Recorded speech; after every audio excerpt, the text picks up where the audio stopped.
दोस्तों, आज हम आपको द्वापर युग यानी पांडवों के युग के समय के एक ऐसे अध्याय के बारे में बताएंगे जिनको सुन के आपको शर्म आ जाएगी। इस वीडियो को पूरा एंड तक देखना।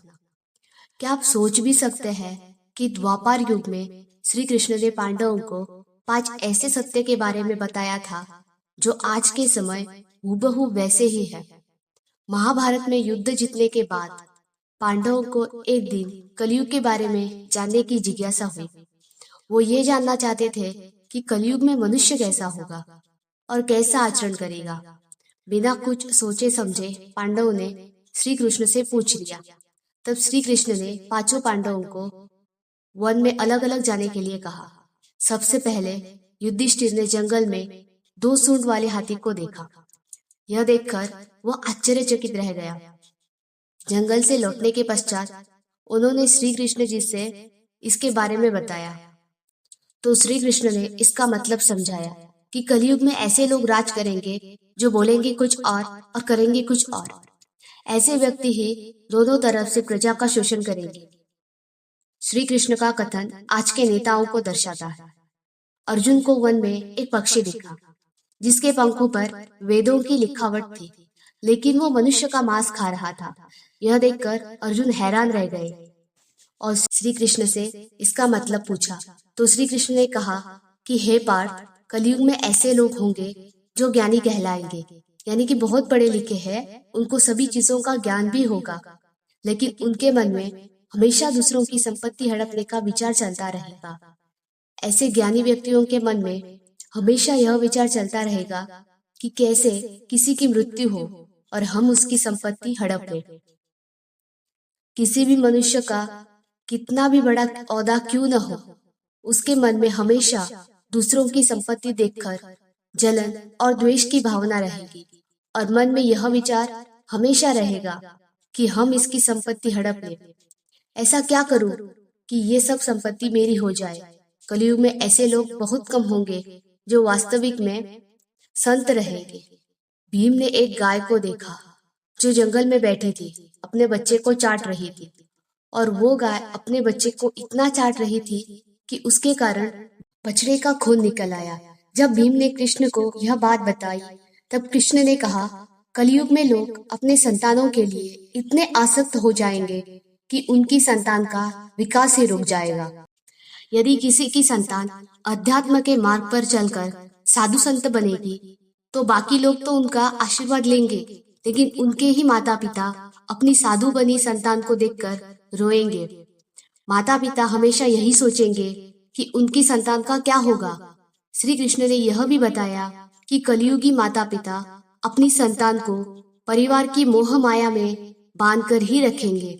इसके साथ श्री कृष्ण ने यह भी बताया कि तुम्हारा पुत्र तुम्हारा नहीं, उसकी पत्नी की अमानत है, तुम्हारी पुत्री उसके पति की, और ये शरीर मृत्यु की अमानत है और आत्मा परमात्मा की अमानत है। सहदेव ने वन में बहुत से कुएं देखे जिनमें से सिर्फ बीच वाला कुआं ही खाली था। श्री कृष्ण ने इसका अर्थ बताते हुए कहा कि कलयुग में माता पिता अपने पुत्र पुत्री के विवाह में या किसी सामूहिक कार्य में या उत्सव में बहुत ही ज्यादा धन खर्च करेंगे।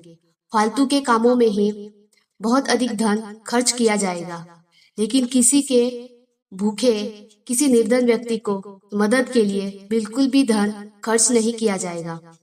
मदिरा पान करने में, मांस खाने में या नशा करने में बहुत धन खर्चा जाएगा, और जो लोग ऐसी आदतों से दूर रहेंगे उन पर कलयुग का प्रभाव ना होकर परमात्मा का प्रभाव होगा और वे हमेशा शांतिपूर्ण जीवन व्यतीत करेंगे।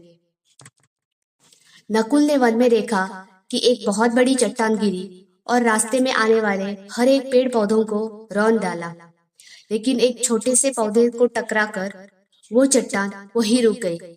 इसका अर्थ बताते हुए श्री कृष्ण ने कहा कि कलयुग में मनुष्य की बुद्धि नष्ट हो जाएगी और मनुष्य का तेजी से पतन होगा।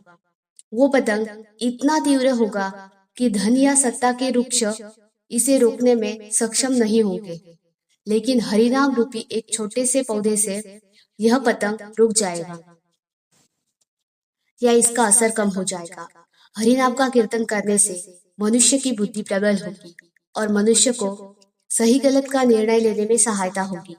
जीवन का परम लक्ष्य क्या है और जीवन के मोह माया और जन्म मरण के चक्र से निकलकर मोक्ष प्राप्ति कर प्रभु के लोक में जगह कैसी पाई जाए, इस पर ध्यान लगा पाएगा।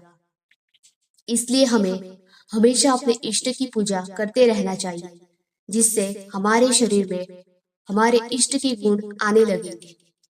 तो दोस्तों, यह है कलयुग के 5 कड़वे सत्य जो श्री कृष्ण ने द्वापर युग में पांडवों को बताए थे, जो आज के युग में बिल्कुल सत्य है। इन सभी सत्यों को अगर हम अपने जीवन और अपनी आदतों से कंपेयर करके देखें तो लगभग सभी अवगुण हमारे अंदर है। इसमें आपकी कोई गलती नहीं, यह तो कलयुग का प्रभाव है। इस जानकारी को जानने के बाद हमें अपने जीवन में बदलाव जरूर लाना चाहिए और सभी बुरी आदतों से दूर रहना चाहिए और हरि नाम या अपने इष्ट को स्मरण करते रहना चाहिए। इससे हम जीवन मरण के चक्र से आजाद होकर मोक्ष प्राप्ति कर सकेंगे और हमारी आत्मा प्रभु के लोक में जगह पाएगी। अगर आपको श्री कृष्ण की कही हुई ये बातें अच्छी लगी तो वीडियो को एक लाइक और चैनल पर नए हो तो सब्सक्राइब जरूर कर लेना। धन्यवाद।